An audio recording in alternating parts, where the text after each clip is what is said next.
This is AV SuperFriends On Topic, a 30-minute monthly roundtable focused on a single topic. This discussion will be opinionated, to the point, and saturated with our well-known blend of painfully won expertise and deeply ingrained immaturity. For October 2020, this is AV SuperFriends On Topic, how I spent my summer vacation. Well, welcome, everybody. This is our first podcast adventure together, so I think we're probably due for a bit of background, a little bit of who we are and what we're all about. You're probably asking, who the heck are the AV Super Friends? Well, I'm going to be frank. They're my friends. These are people that I know. As I've moved from job to job, I keep in touch with a couple of people at each location that we have similar philosophies on AV. We have shared experiences in higher ed. They're just generally good people.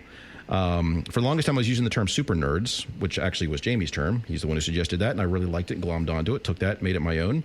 But I blame Rachel, who actually suggested the name AV Super Friends in an email exchange on August 28th, 2018. I actually went back and looked that up for this. And honestly, we run with it. Initially, we were just using that term kind of as a placeholder on what we were kind of referring to ourselves and how we were putting things together. And I think it was actually Jamie who said, no, let's leave it. Honestly, we take our job seriously enough already, so a little humor in this industry can't hurt.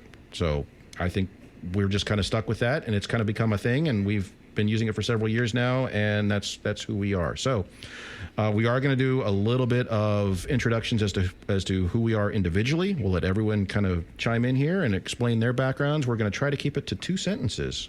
So let's see how that works. So my name is Chris Decter. I am Principal Learning Space Engineer at Indiana University Bloomington. I've been doing various forms of IT and AV for about 20 years, effectively traveling from town to town solving mysteries. Almost entirely in higher education. You can look me up on LinkedIn and see all those places where I've been. So.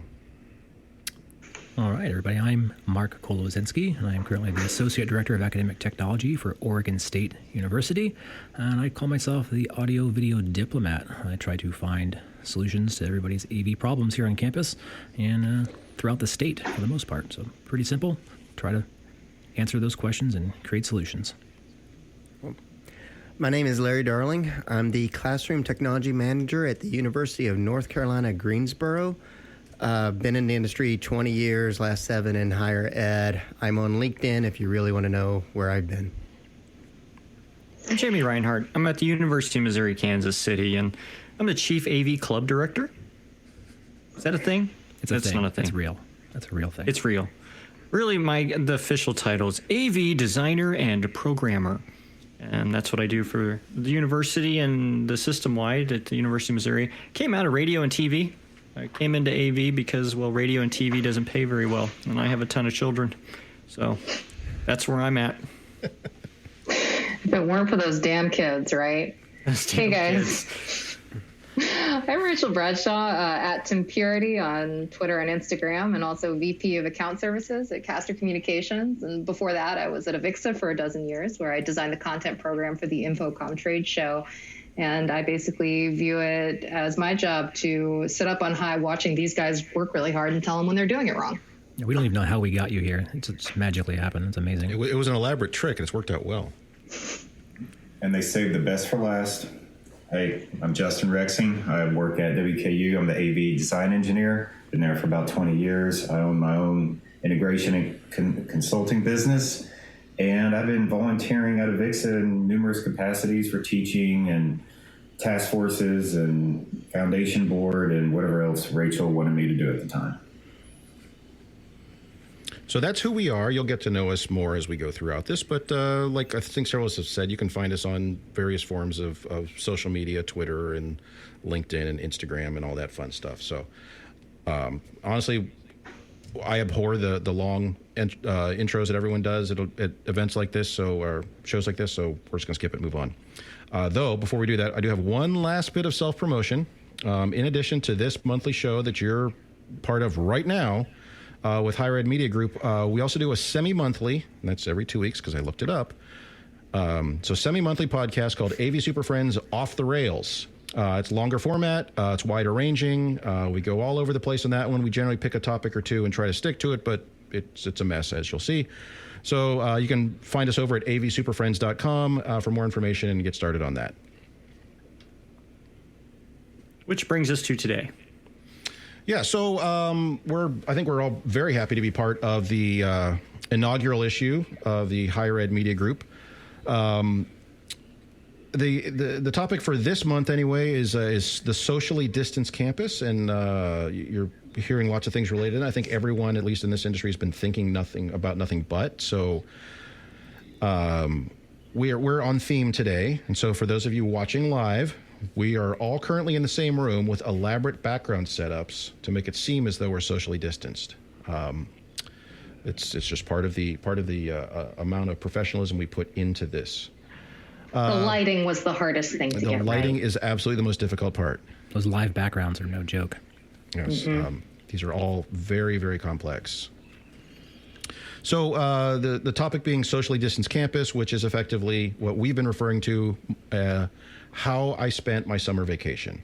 How did we respond to COVID-19? How did we, or what did we do at our campuses? How did we change classroom AV, conference room AV, or did we?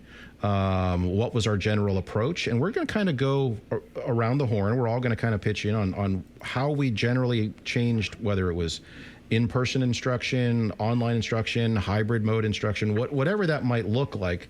What sort of changes and modifications did we have to make? So I'm going to actually hand this off to Mark, because you're probably sick of hearing from me. So Mark, why don't you start with how Oregon State addressed this? All right. I don't think anybody's sick of hearing from you yet. I mean, it hasn't been that long I'm yet. sick of talking, so I'm going to hand it off to you. Speak for yourself, Mark. Oh, geez.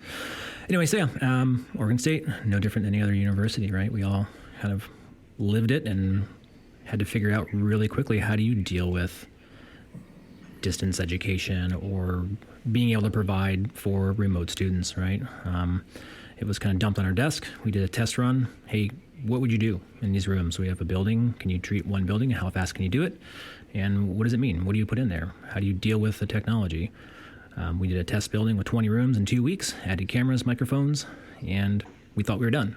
And then we started doing budget exercises, and provosts and the like said, well, what would it be if you did 100 rooms? What would it be like if you did 200 rooms? How much do you think it would cost if we did, let's say, 250 rooms? And we thought it was just budget exercise, so we put it together. We had spreadsheets. We had ad packages for capital projects. We just used those numbers, dropped them in there. Lo and behold, like 72 hours later, they said, okay, you have the money. You have to now do 231 rooms. I'm like, oh, okay. So it became a massive project management piece for us, bigger than anything we've ever really done to that moment. We've had big projects, but not necessarily projects in every single general purpose learning space on campus. So in that process, we kind of knew of the rooms that we had, the 230, and then there was a question that went out from registrar, well, what about all the other spaces?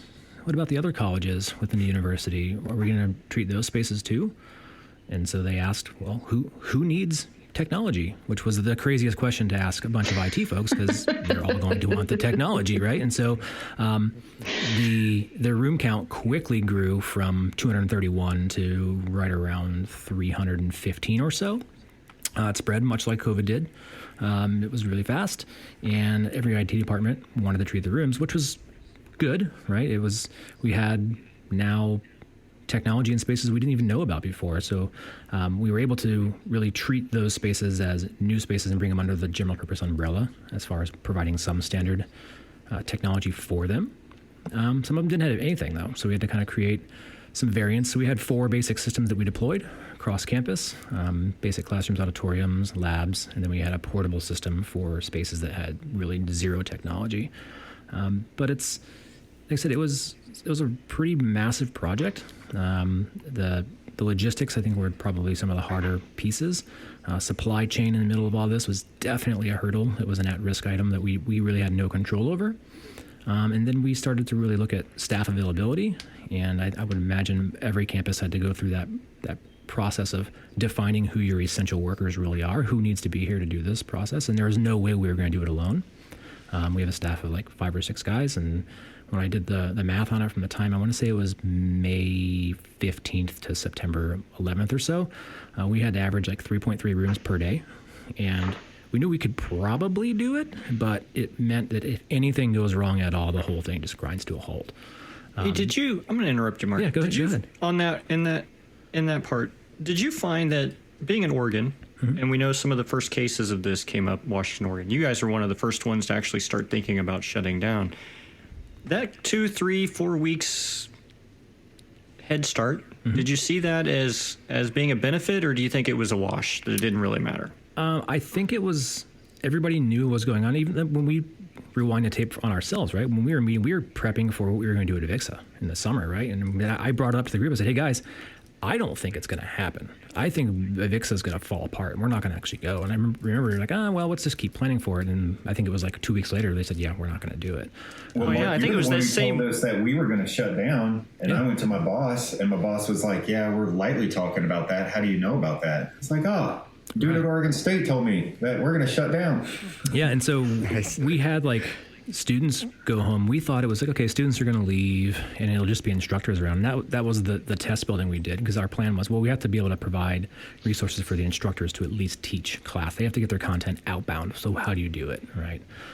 So that was kind of the test run we did with one full building, and it was 22 rooms in 2 weeks, right? And we just so happened to have a lot of that material here.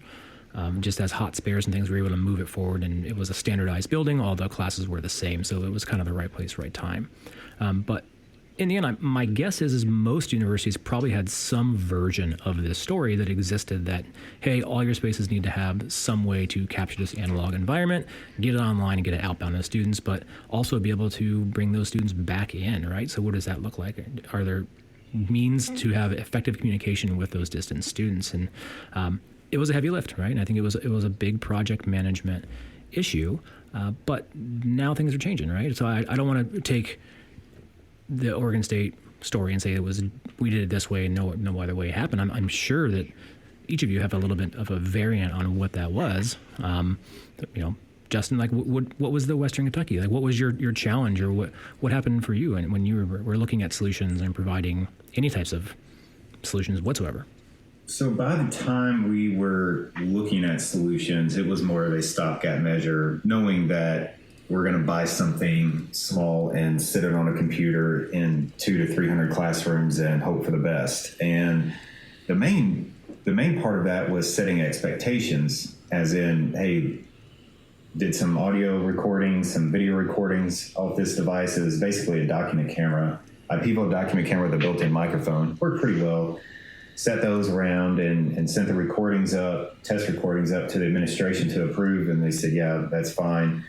And that's really the basis of what we did. We are right now in the middle of trying to figure out how we want to deploy at a mass scale, possibly some more of these types of rooms, with a more of ideal solution.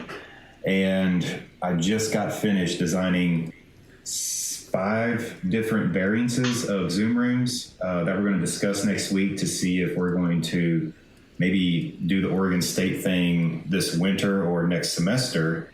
We don't really know as a university what our spring term looks like, other than we're not having a spring break, right? So we're still going forward in, hey, we're teaching face-to-face, but maybe in a hybrid mode. These document cameras are still going to live there. But at the same time, our engineering group, which is what I'm a part of, we are continuing with projects, and most of those projects have some sort of UC environment in those. Yeah, that seems to be the standard now, right? Where we talked about it before, that where once was an additive package into a standard base build classroom, now it's almost a luxury before. Right, now it's a necessity. Yeah, it's always going to be there. Absolutely. So interesting. So Jamie, what about you? Well, we had we were slow. We were really slow coming into things. We're in the Midwest. That's part of it. Yeah, I can't even pinpoint it really of why we're behind it, because the discussions were there. Everything was there, right? We had people that were in the right places. We had communication happening between all the nerd departments Because at some point, once you send the kids home, it becomes the nerd factory. It needs the network people, it needs the server people, it needs the AV people. It needs all of these people to make it work. And yet we didn't implement much of a plan until late June, which means we were trying to procure and do things as we went into July and August, which was a little tardy. We'll put it that way, right? We've been sent to the principal's office, maybe got a 7th hour, 8th hour, whatever they call it now. But we were fortunate in another way, is that we had, over the last 6-7 years, well, since Chris was there, we had already started putting in cameras and DSPs that had USB connections and VoIP systems, and we'd already had Panoptos and Zoom and whatever flavor of the month is and those things. We'd already had them all installed. We'd already been using them. We'd already been training instructors on how to use them and best practices and things. Now, we went from training 10 or 20 to, several hundred in a couple of weeks, right? So that was the biggest obstacle we ran into, was just the training. For the most part, I'd say we didn't plan for it to happen this way, but we were planning for the implementation of UC into a classroom scenario.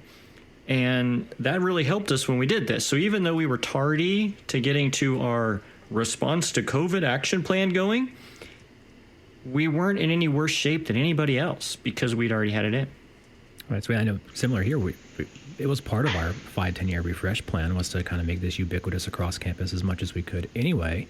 And so we had talked about it and had some preliminary back of the envelope numbers, right? So we weren't fumbling around trying to invent this. And I imagine every campus had some flavor of that existed, and just kind of dig up an Excel document and copy and paste and send it to the provost. Actually, our campus, we didn't have anything on hand. I had actually just started at the university less than 6 months before the university shut down in COVID response.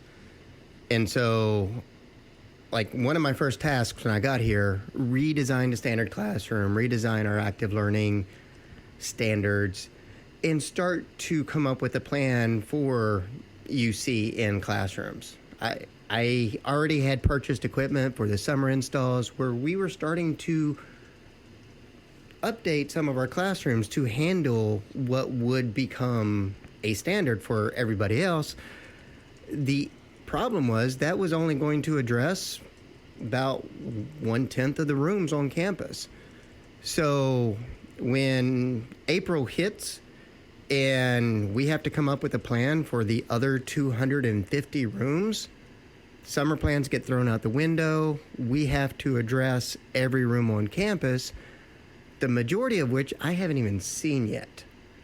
So me and my guys go out. I start teaching them, about what type of information I need to design systems in rooms. And then we come up with a way of doing lecture capture, 3 or 4 different standards of packages we can roll out.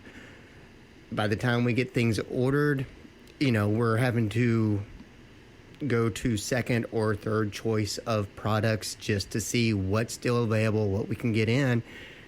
And we ended up getting everything complete, but it really pushed the university ahead in that UC discussion because they were not ready for it. We were not at a point where we had plans we could roll out. We were making those plans on the fly based upon what I've done at other universities, and it's a trial by fire scenario as we implemented everything. Do you have a question for the AV Super Friends, a topic to suggest, or were we just really, really wrong on something and you'd like to give us a piece of your mind? Well, don't just yell at your computer. Send us an email and we'll actually read it. mailbag@avsuperfriends.com. We're always looking for good ideas to steal, discuss openly. And if your message is just full of great stuff, we might just invite you on the show. Mailbag@avsuperfriends.com. One thing that I'm really interested in is you've all been talking about how you scrambled to address getting content outbound from the facilities to students who had gone home. But was all of the focus on getting the content outbound from facilities in a high quality way, or was there any focus on getting content outbound from faculty members' homes in a high quality way? I know that for Avixa, when we transitioned to doing the virtual trade show, that was a big pain point for us. We gave all of our presenters the option to present from their own facility, to record from home, or to just do it in Zoom. And some people had like really sweet setups and were able to put together just immaculate. By some people, you meant the SuperFriends. I do mean that is who I am referring to. Yes, I'm just the AV making sure. SuperFriends and no one else. No, some people were able to put together some really immaculate stuff because like we're an AV industry and some people have cool studios in their garages. But some people, even within our own industry, were like, cameras? What? How? Where do I put my face? So how much emphasis was there on getting faculty members ready to teach from anywhere, as opposed to just from the environments that they were familiar with? So here, and I won't speak for everybody, but we had a program that we spun up literally that would normally take 6 months or an entire academic calendar year, but we were able to actually create KTAs, students, technicians, that we used our media staff here, our student workers, that were typically on staff to handle presentation support, and we transitioned them into online support roles, right? And we started doing drop-in sessions for faculty that this was a lot of them, their first time even moving all of their class to an actual centralized learning platform service, right? They all had an instance of it, but never really embraced it. And they had to, on the fly, start breaking content down and making it in digestible chunks, and also deal with, how do I do this from my living room, right? How do I do this from my bedroom and all that? And so having the students and these KTA technicians be able to assist them and walk them through it and kind of do these kind of safe place to fail setups where we say, okay, hey, let's pretend we're doing a class today. I'm going to give you what the perspective from a student would be, and that's what the KTAs would do. They'd walk them through, help them with breakout rooms or whatever it is, and say, hey, we're not really seeing your content, or we're not hearing you, or you're just talking, but we don't know what you're talking about. So it was an attempt to provide some real-time feedback for faculty who have never been in that environment ever before, right? And it was in real time. Like there was very little prep time for it. It was happening live. Yeah, I think that using students to do it is genius, because if you use their peers to do it, or you use their colleagues to do it, like that's a much higher risk scenario, and they're also going to respond differently or have different concerns than real students would. Like that is the most realistic practice you could have given them. That's really cool, Mark. Yeah, it's still going on. Like we have them now, and we're doing the hybrid. Some people here on campus and some people not, but we still have those KTAs available for faculty to get some real-time feedback and how to. So, Rachel, it's interesting you brought up the idea of how are we kind of prepping all the content creators to get their content out there if they hadn't already been in that mode. I will say that Indiana University, the IU system, was in a good place where some things were already in place. So, for example, several years earlier, we had lit up Zoom accounts for every faculty, staff, and student. Every class was automatically, as it was created by the registrar, it automatically got like a course shell created in Canvas. We already had connectors set up to automatically take recordings from Zoom sessions and dump those into Kaltura for later playback and things. So a lot of that was kind of set up. So that helped. But to your point, you had a lot of people now, or tens of thousands of people, who suddenly had to use these systems that had never logged into them before, or hadn't really, or maybe they did it once or twice, sort of thing. So luckily there's an entire division in the IU system who handles the online and e-learning systems for specifically working with faculty. And so they got all that dumped on their shoulders early on. And that they had a very, very busy kind of March and April. From the AV standpoint, we figured if they can get their stuff into a Zoom session and thus into all these other things, that's good enough. If it's a crummy webcam, if they're sitting at their dining room table, if they're in the bedroom at the end of the hall and you can hear someone mowing the lawn and dogs barking, we can deal with that now. Special circumstances, everyone was very forgiving of that. Yes, Jamie, that was a dig at you. Why are you making fun of me? I'm in the basement with the dogs and the kids, not the bedroom. Right. Jamie's right next to a big window where someone mows their lawn right outside. So in my pajamas, in the dark, like a programmer should be. Well, I mean, to be fair, your pajamas are adorable. What can I say to that? I think it's interesting that you used the term forgiveness, though, because I think that is what it was. Like, we talked a lot at the beginning of the pandemic about having patience for things like that and being accommodating and being understanding. That's going to run out, don't you think? Oh, it's already, at least from my perspective, it already has. We were able to get a lot of goodwill from people by saying, hey, sorry, this isn't working well, or this is clunky, or we're trying to do the best we can, or we're duct taping things together, and we're putting adapters in and trying to make something work for you. Or we, discussed earlier on another show the idea of holding a phone on a cereal box to show a document sort of thing. And everyone was very okay, yeah, we all understand this is, but that's kind of, you got about half a semester out of that. Well, once you kind of got to summer, it's like, all right, well, now what are you going to do? What's the actual solution? And that's been one of the challenges. Yeah, everything's been hunky-dory, and all those plans we put into place, and now is the what the hell? You've had months to figure this out. So I think that patience has come to a close. Yeah, and I will say, though, the general approach that we took at IU across the board was pretty much, let's not reinvent the wheel. We don't want to change things. We already had kind of general designs and ideas in place as to what a distance ed enabled classroom would be like. And so we said, well, let's just do a bunch more of those. Let's just try to continue with systems we had and modify as necessary. And some of them got the duct tape and bubblegum systems of, here's a webcam on the monitor aimed at the class sort of thing, and this is okay. And we had to do kind of some work with instructors saying that means you got to get close to it, because yes, you can hear it and it's audible, but you got to be within 6 or 8 feet. If you're across the room because you prefer to kind of walk around and use the space, anybody who's online is not going to hear you. So we did training with some of our staff acting as the online students to give them feedback and things, and that was helpful. But generally, it was kind of, our philosophy was kind of more of the same. Let's try to do more of what we would already like to do, and just buy more of that gear now. And as the CARES funding and things came in, both from federal and state, in fact, we ordered, it came in last week due to supply chain delays, but we ordered a massive crate of USB encoders, which are the exact same model we would be using anyway, with the idea being, well, if we use them now, or we use them in July, or we use them in October, or we use them in 2022, it's the same thing. We're going to use it at some point, so let's just order a bunch of them, and on the shelf they go. And then as departments would reach out and say, hey, we've got nothing, we need something, we're like, well, we can give you one of these, not a problem, we'll figure it out later. So we're all on the same team trying to make that happen. But the mantra was, let's not drastically change what we're doing. Let's not drastically come up with brand new things or untested and untried systems, because we don't want to have to try to support those down the road when that duct tape and bubblegum falls apart. So it was definitely a challenge. I think we're over the hump for most of it, but there certainly are growing pains associated with that.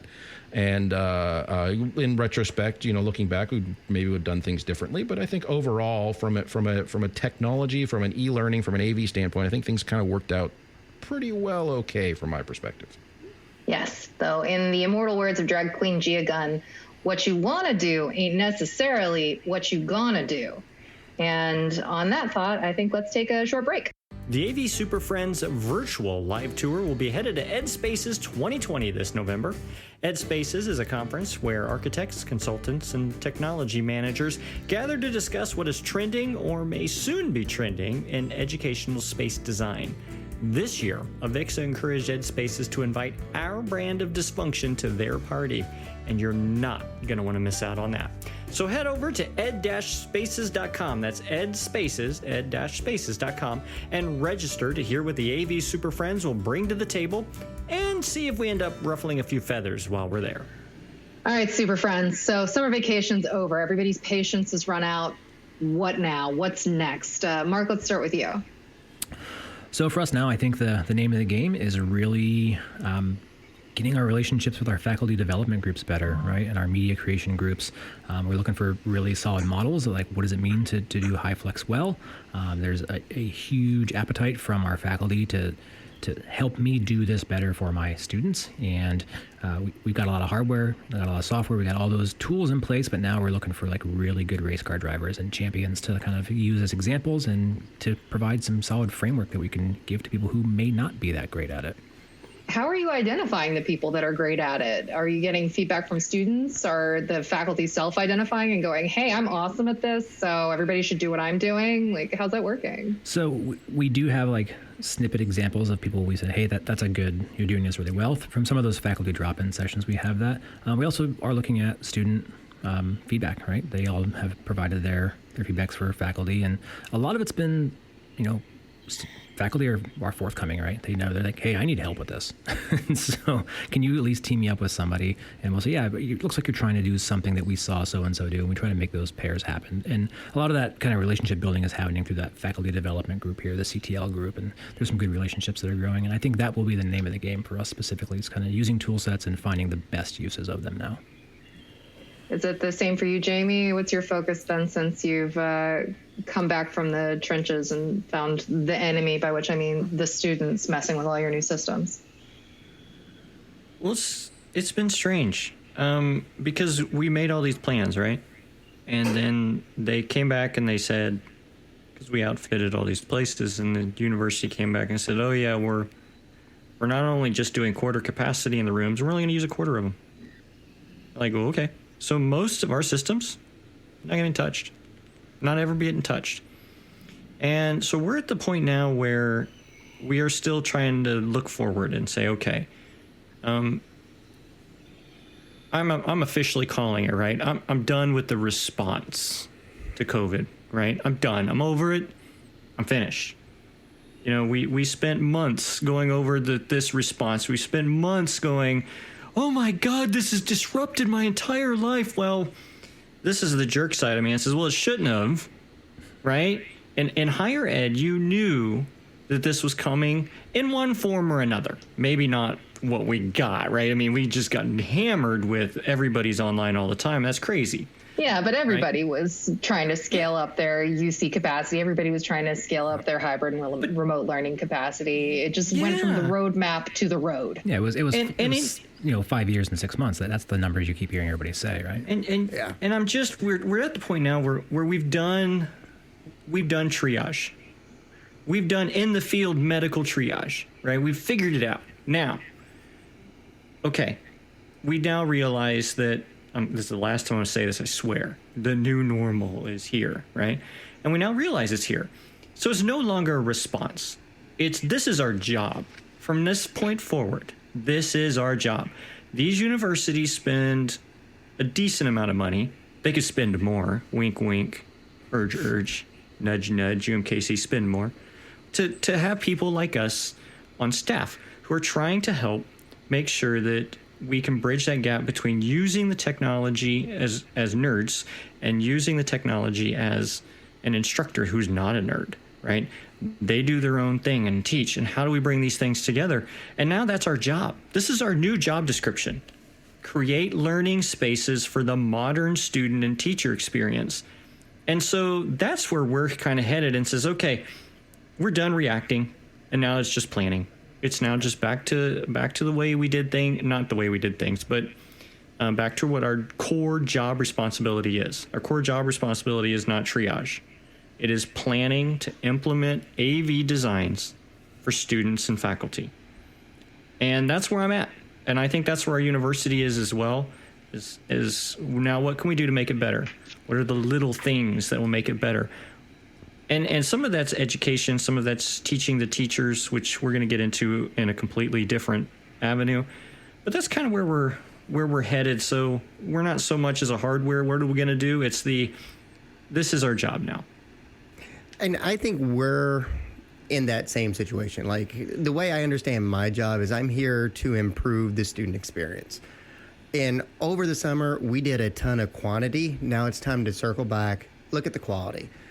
And so what we're doing now is we've got all these rooms that are primarily lecture capture. There's some that engage half the class. We've got some beam tracking microphones in there.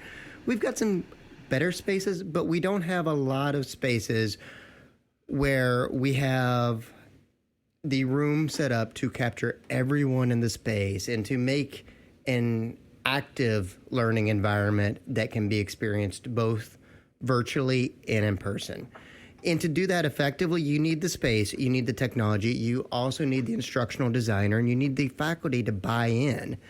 And so, we're trying to come up with a program very similar to what IU has with Mosaic, but focused on, okay, let's take a subset of rooms and make them work well for this environment, and then let's support the faculty in those spaces with the resources necessary to do this well.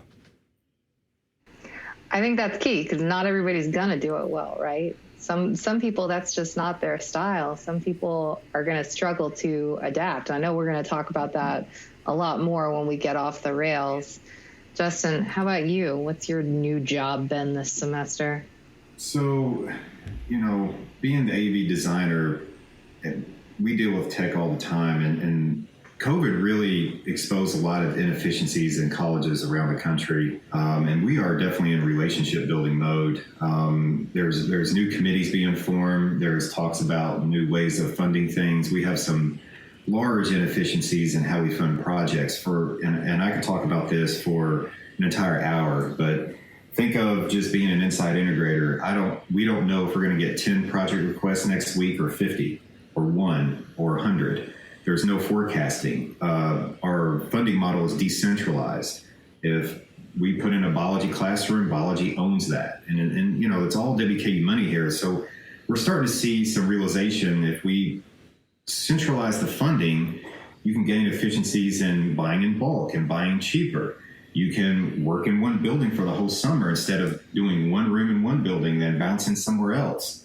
And we know this as an AV group this entire time, but now all of this communication is coming out, and the administration is now understanding it a little bit better as far as, and plus the administration there is brand new, and we've had a complete turnover in that. So there is a lot of new communication and new committees that are coming forth. Another example is when we prioritize projects, it's first in, first out. And that's not always right. And IT, and we don't need to be the ones dictating, does biology get their classroom first, or does chemistry, or does athletics, or this person over here? We need somebody else telling us when we're doing it and how we're doing it. I'm not worried about the technology at all. We can put together anything. It's about recreating the process, right? Yeah, it sounds like, before the summer, we were all really focused on getting the right technology into people's hands. And now it's all about the people and the relationships with the people and getting smarter about the way that we work together. Does that ring true to you, Chris? To some extent, we're still having some battles over hardware and general capability and feature set. It's one of those things where I think whether it's departments, it's instructors, whether it's faculty, they understand I have to be able to do things like this. I have a couple of projects going now where they're saying, we want to do this sort of space, but, and maybe video conferencing, but we'll have to look at the budget. I'm like, in today's world, why would you not be doing that? And I think of a short little anecdote here. I think of a project I did about a year and a half ago, or it started about a year and a half ago. So this was prior to COVID, and we went through a full meeting with faculty and instructors on how they're all using the room in different ways, and their kind of vision for how they'd like to completely redo it and how they want to use it in the future. And towards the very end of the meeting, we had just one instructor ask the question, could we do video conferencing in there? And I said, no, you don't get a choice. And by which I mean you don't get a choice that you're not going to do it. It's going in anyway. This is, mid-2019. You're getting multiple microphones. You're getting cameras. All that stuff's going in, because in a classroom built today, you have to have that, even if they have no plans to use it. And several of the instructors then said, okay, I guess we can figure that out. Whereas, just a few months later, why would you not be doing that? But we keep running into projects where that is like, well, maybe we don't really need it, or maybe we can do without. It's like, no. It's strange that there still are some holdouts who are not quite grasping that not everyone's always going to be in this room. You may get 50%, you may have 20%, you may have 0%, and everybody's remote. So how is that working? So it is a challenge. I think that the as Mark mentioned, the idea of working specifically on the pedagogy side of things and building towards those champions who really do it well is absolutely a model that everyone should be looking at. So for those of you out there who are, strictly nuts and bolts or programmers or whatever, make sure you're in contact with your instructional design folks, your e-learning, your e-campus, whatever. Work with them. Make sure everybody's on the same page, because it's that mix of pedagogy and technology that's really going to be successful, regardless of the scenario. And that's going to be the biggest challenge. I think that we are going to have a lot of conversations about how to develop those human connections as time goes on. I think that as a whole society, we are like hyper aware of how important it is to tend to the garden of our human connections. And in certain ways, that's going to help us develop stronger relationships with people that we always knew we should have stronger relationships with, like the instructional design workers within our universities and higher education facilities. But I think that about wraps us up on the main topic for today. Before we head out, reflect back on the summer of transformation that we've just experienced, and tell me your one thing you've learned. Well, I'll just jump in here. So in our final segment here, I think really briefly, and for people out there that are designing and maintaining spaces, use this as an opportunity to simplify your spaces, right? All these instructors are at home. They're self-training, and the way they're working their way through this, right? Embrace that new workflow. Use that to your advantage. Don't expect them to revert back to an old workflow when they come in to the classroom. Use that newer streamlined processes for lecture capture or whatever they're doing for that hybrid model, and give them that same ability in the actual physical classroom space. Embrace that disruption and simplify your systems accordingly. I do want to throw in on that. The simplifying accordingly, but don't simplify too much. I think we've all dealt with the spaces where the solution, or the systems rather, the solution is to use this kind of, here's the entry level model, or here's the basic model, or here's the system that does exactly what we need. And we found ourselves backed into a corner on a number of spaces where we couldn't expand, in particular, we couldn't expand the audio. So the logical thing of, hey, let's add some microphones for the students so they can be heard on Zoom.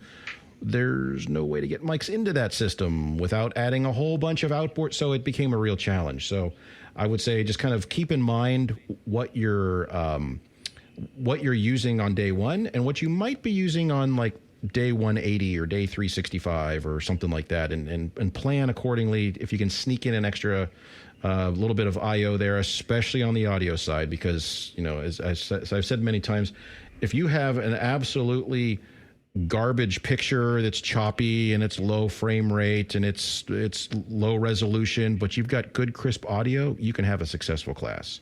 If you have a beautiful picture that's just fantastic and framed perfectly and everyone can be seen, but you can't hear them, it doesn't do you any good. But I'm pretty. Unless you're in sign language. In your pajamas.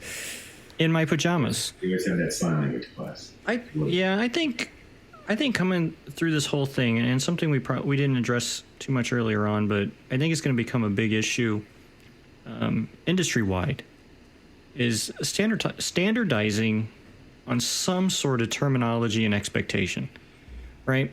Every single campus document, white paper, newspaper article, news story calls hybrid, high flex, RuFlex, whatever your on-campus thing is, and they're all different. All of them are different. We need to come up with a standard definition for all of these things so that when we go university to university to university to university, we all understand what the other person really means when they say it's a hybrid class, it's an in-person class, it's an all online class. Well, all online, does that mean it's all Zoom? No. Well, maybe, possibly. It depends on where you are. We got to knock that crap off. We need to do something as a group of AV professionals and instructional designers to standardize what the terminologies are and what we expect those things to be able to do so that we're all on the same working page.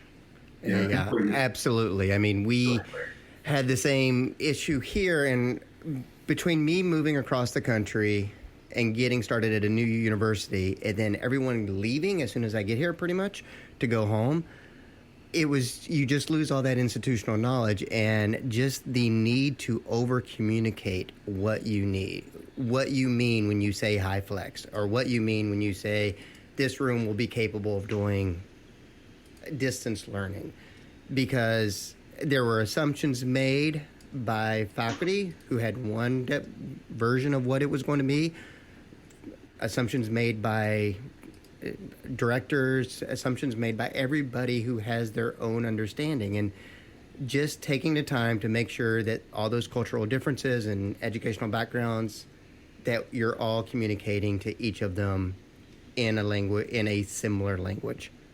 Yeah, I think the commonality or the summary here is, change is good. We all experience change in technology because we are in the AV industry, obviously, but we all aren't perfect, and we all aren't great at being efficient because we are in higher ed, right? So there are things that we can improve, and I think COVID really exposed some of these inefficiencies, and now it's time to fix those.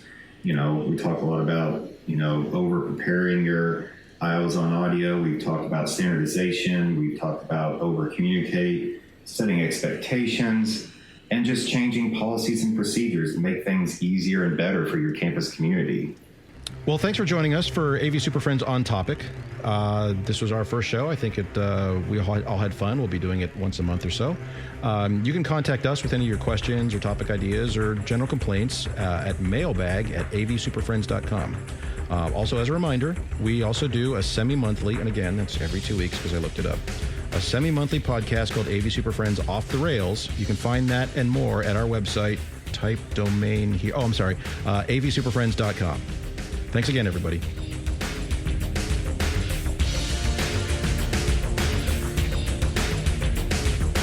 Thanks for putting up with yet another episode of AV SuperFriends On Topic. You can contact us with questions, topic ideas, or general complaints at avsuperfriends.com. Nice work, everyone. Sharp broadcast. Really good. Everyone on the floor as well. Really a lot of hustle. I liked it. The opinions expressed by the AV SuperFriends are solely those of the individuals and do not represent their respective institutions, organizations, companies, or clients.